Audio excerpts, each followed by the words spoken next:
Hello students, मैं Pawan Jahangir sentence and school Ajitgarh से आज आपको क्लास 8th में चैप्टर फर्स्ट रैशनल नंबर्स पढ़ाने जा रहा हूं। रैशनल नंबर, परिमेय संख्याएं।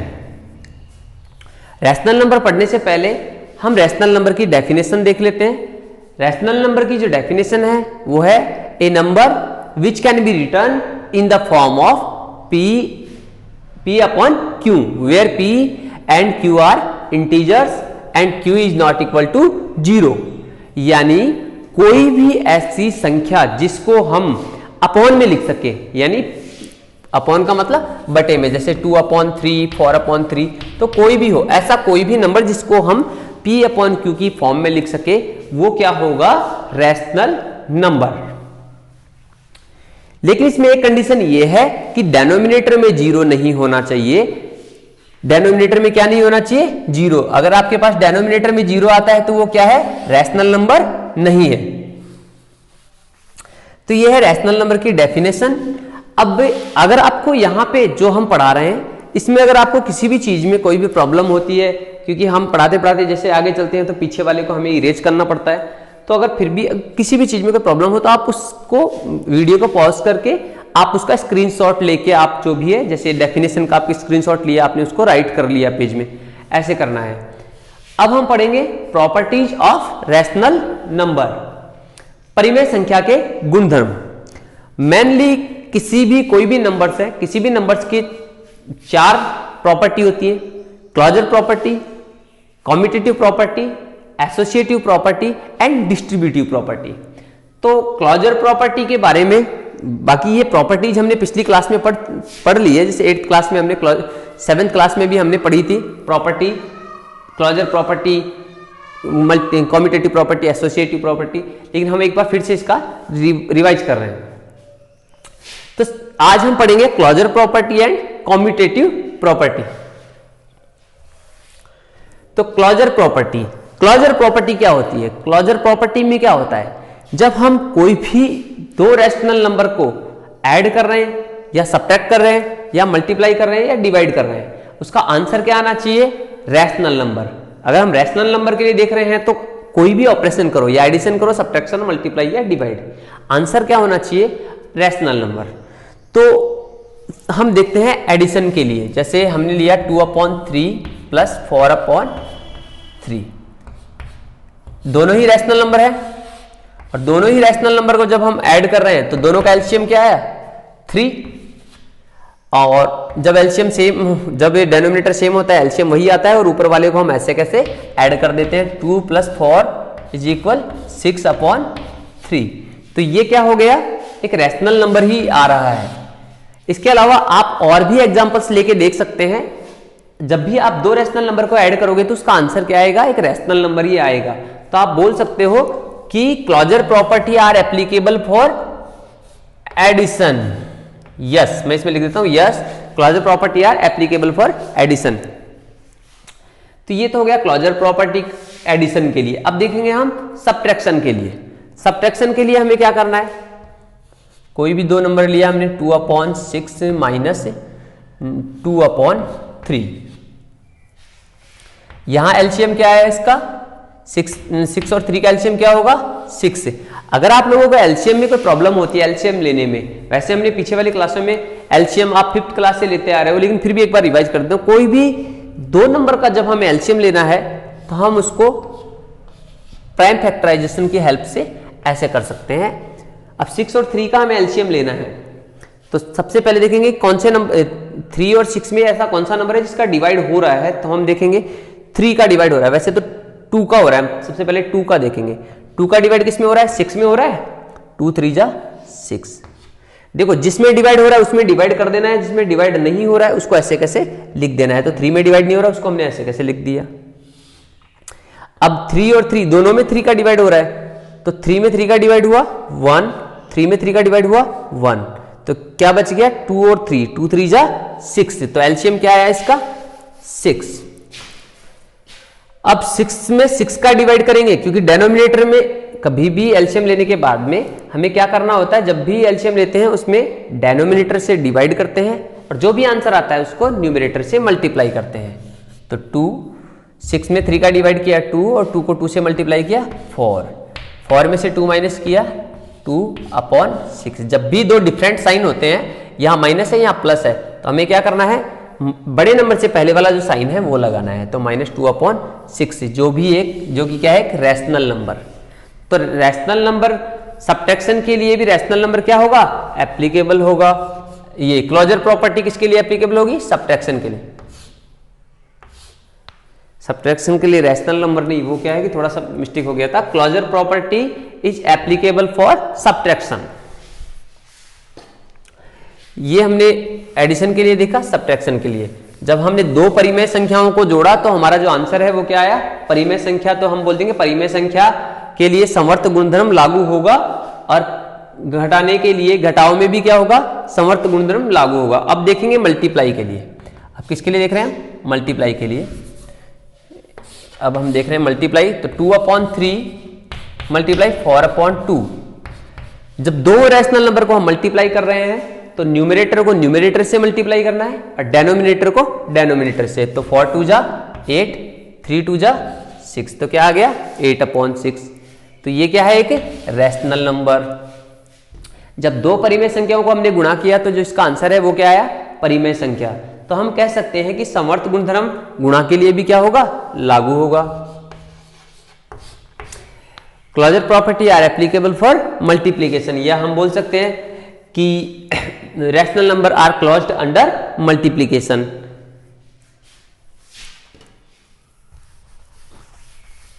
इसके अलावा आप घर पे जैसे रफ नोटबुक में और भी कुछ एग्जांपल्स लेके इनको सॉल्व कर सकते हो। आप इतना देख लेना, हमने यहाँ पे क्या लिखा है, यस यस यस, तो आपका भी क्या आना चाहिए, यस, यानी एप्लीकेबल होना ही चाहिए। आंसर क्या आना चाहिए, रैशनल नंबर। अब हम लेंगे डिवाइड। तो डिवाइड में मैं ले रहा हूं, अब हम डिवाइड वाला सॉल्व कर रहे हैं। तो हमने लिया 4/3 डिवाइड 2/3। तो डिवाइड जब भी हम रैशनल नंबर का डिवाइड करते हैं तो जो डिवाइड वाला जो साइन है, जो भाग वाला जो चिन्ह है वो तो चला जाता है, वो तो चेंज हो जाता है गुणा में, और आगे वाला जो परिमेय संख्या है उसको हम किस में चेंज कर देंगे, उसको हम चेंज कर देंगे, उसका हम क्या कर देंगे, रेसिप्रोकल कर देंगे, उसको हम उल्टा कर देंगे 3/2। अब क्या करेंगे, ऊपर वाले को ऊपर वाले से गुणा करना है और नीचे वाले को नीचे वाले से गुणा करना है, यानी अंश को अंश से और हर को हर से। 4 3 जा 12 और 3 2 जा 6। देखो ये भी क्या है, एक रैशनल नंबर।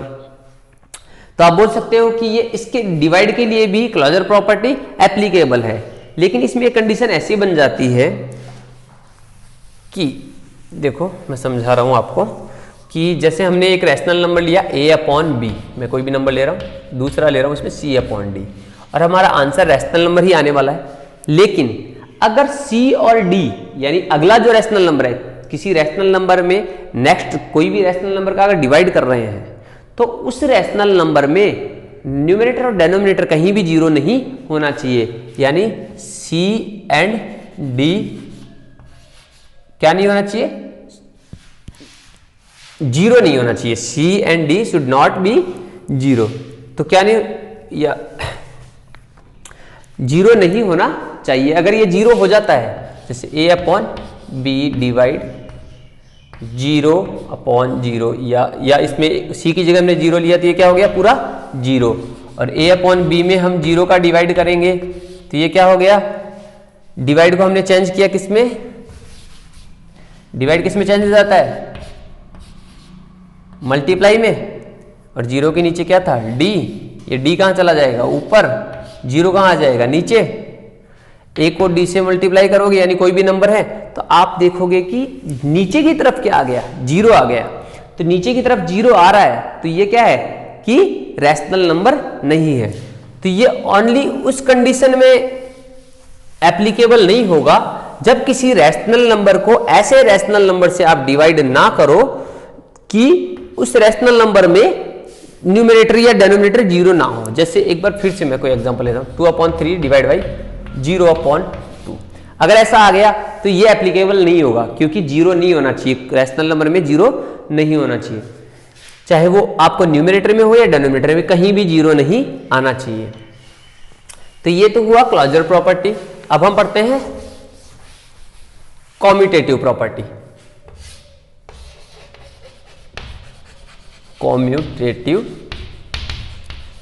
कॉम्यूटेटिव प्रॉपर्टी को हम बोलते हैं क्रम विनिमयता। क्रम विनिमयता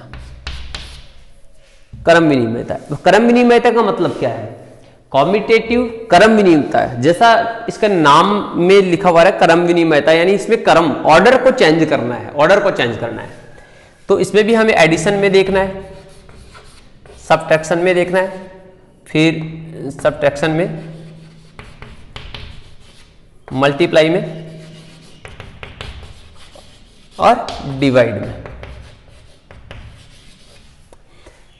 तो इसमें ऑर्डर चेंज करना है। ऑर्डर चेंज करने के बाद में आंसर में कोई चेंज नहीं होना चाहिए। हमें क्रम चेंज करना है लेकिन आंसर में कोई चेंज नहीं होना चाहिए। जैसे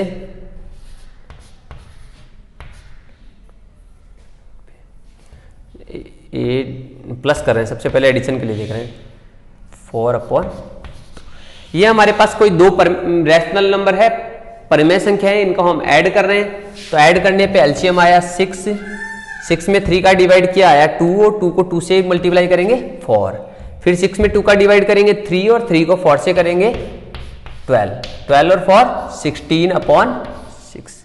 क्या आया? 16/6। अब हम इसका ऑर्डर चेंज करेंगे, तो 4/2 प्लस ये प्लस 2/3। ऑर्डर चेंज कर दिया हमने, इसका क्रम बदल दिया।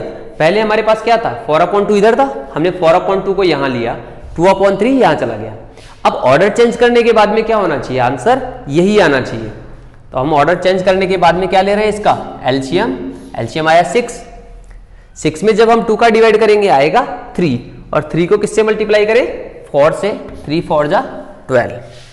इसी 6 में हमें डिवाइड किसका करना है? 3 का। 3 2 जा 6, और 2 को 2 से करेंगे 4। 12 और 4 16/6। तो दोनों में ही क्या आ रहा है? आंसर सेम आ रहा है। तो यहां पर क्या है कि ये एडिशन के लिए कॉम्यूटेटिव प्रॉपर्टी क्या है? एप्लीकेबल है। इसके बाद में हम देखते हैं सब्ट्रैक्शन के लिए। तो सब्ट्रैक्शन के लिए करके देखते हैं 2/3 माइनस 4/3। यहां पे दोनों के डेनोमिनेटर सेम है, तो एलसीएम क्या आएगा? वही आएगा 3। ऊपर वाला सेम, ऐसे कैसे हमें क्या कर देना है? 2 - 4 ऐसे कैसे लिख देंगे? जब डेनोमिनेटर सेम होता है एलसीएम वही आता है। जब हर समान होगा तो लघुत्तम वही आएगा, और हमें ऊपर वाले को ऐसे कैसे लिख देना है? अब एक में माइनस है, एक में प्लस है, तो हमें क्या करना है? माइनस। तो 4 में से 2 माइनस करेंगे 2/3। बड़े नंबर से पहले माइनस है तो हम क्या लिखेंगे? माइनस। अब यहां पर हमें इसका ऑर्डर चेंज करके भी देखना है, तो ऑर्डर चेंज कर रहे हैं हम इसका। नेक्स्ट 4/3 माइनस 2/3, एलसीएम आया इसका 3, तो 4 - 2 इज इक्वल 2/3। अब देखो यहां पर जो आंसर आ रहा है 2/3 प्लस में है, यहां माइनस में है, तो इसका आंसर सेम नहीं है, तो ये इसके लिए एप्लीकेबल नहीं होगा। जब दो परिमेय संख्याओं के क्रम बदलकर जब हम आपस में, जब एक बार हमने इसको माइनस किया और फिर उसका क्रम बदलकर जब हम माइनस कर रहे हैं तो आंसर चेंज हो रहा है, आंसर सेम नहीं आ रहा, तो इसके लिए ये लागू नहीं होगा। Commutative property is not applicable for subtraction. दूसरी लैंग्वेज में हम बोल सकते हैं subtraction is not commutative. Next है मल्टीप्लाई। अब मल्टीप्लाई में भी हमें देखना है, जैसे 2/3 मल्टीप्लाई 4/6, दो नंबर है, दो रैशनल नंबर है, इनको हमें मल्टीप्लाई करना है। तो मल्टीप्लाई में क्या करना होता है? न्यूमरेटर हमेशा न्यूमरेटर से मल्टीप्लाई होता है और डेनोमिनेटर से। 2 4 जा 8, 6 3 जा 18। तो ये हमारा आंसर आया 8/18। अब हम इसका ऑर्डर चेंज कर रहे हैं, 4/6 मल्टीप्लाई 2/4 2 जा 8, 4 दूनी 8 और 6 तिये 18। तो देखो दोनों का आंसर सेम आ रहा है, तो ये कॉम्यूटेटिव प्रॉपर्टी और इज एप्लीकेबल फॉर मल्टीप्लीकेशन। हम इसके लिए भी बोल सकते हैं ये एप्लीकेबल। तो एडिशन के लिए है, मल्टीप्लाई के लिए है, सब्ट्रैक्शन के लिए नहीं है अभी तक। अब हम देखेंगे डिवाइड के लिए। तो डिवाइड में हम कर रहे हैं डिवाइड 4/3 डिवाइड 2/3। डिवाइड के लिए क्या करना होता है, डिवाइड वाला जो साइन है वो मल्टीप्लाई में चेंज हो जाता है और आगे वाले को हम क्या कर देते हैं, रेसिप्रोकल। 4 3 जा 12 और 3 2 जा 6। न्यूमरेटर हमेशा अंश को अंश से गुणा करते हैं और हर को हर से। तो क्या आंसर है 12/6। अब हम इसका ऑर्डर चेंज कर रहे हैं, अब हम इसका ऑर्डर चेंज करेंगे। तो ऑर्डर चेंज करने के लिए हम इसको यहां कर देते हैं, इसका ऑर्डर चेंज करेंगे 2/3 डिवाइड 4/3। क्या करेंगे, 2/3 के आगे जो डिवाइड है वो किस में चेंज हो जाएगा, मल्टीप्लाई में, और 4/3 का क्या कर देंगे, रेसिप्रोकल। अब रेसिप्रोकल करने के बाद में हमें वही न्यूमरेटर को न्यूमरेटर से मल्टीप्लाई करना है और डेनोमिनेटर को डेनोमिनेटर से। 4 3 जा 12। अब आप देख के बताओ क्या दोनों आंसर सेम हैं? तो दोनों आंसर सेम नहीं है, तो हम कह सकते हैं कि ये डिवाइड के लिए भी एप्लीकेबल नहीं है। भाग में जब हमने दोनों के क्रम बदले, क्रम बदलने के बाद में हमारे जो आंसर हैं वो सेम नहीं आ रहे, तो हम कह सकते हैं कि डिवाइड के लिए एप्लीकेबल नहीं है। Commutative property is not applicable for division. तो आज हमने पढ़ा रैशनल नंबर की डेफिनेशन के बारे में। आज उसकी जो प्रॉपर्टी है, 4 प्रॉपर्टीज हैं, 4 प्रॉपर्टी हैं रैशनल नंबर की, उनमें से हमने 2 प्रॉपर्टीज के बारे में पढ़ा है, एक तो क्लोजर प्रॉपर्टी और सेकंड हमने पढ़ा है कॉम्यूटेटिव प्रॉपर्टी। नेक्स्ट दोनों property, associative property and distributive property, हम नेक्स्ट वीडियो में डिस्कस करेंगे। Thank you.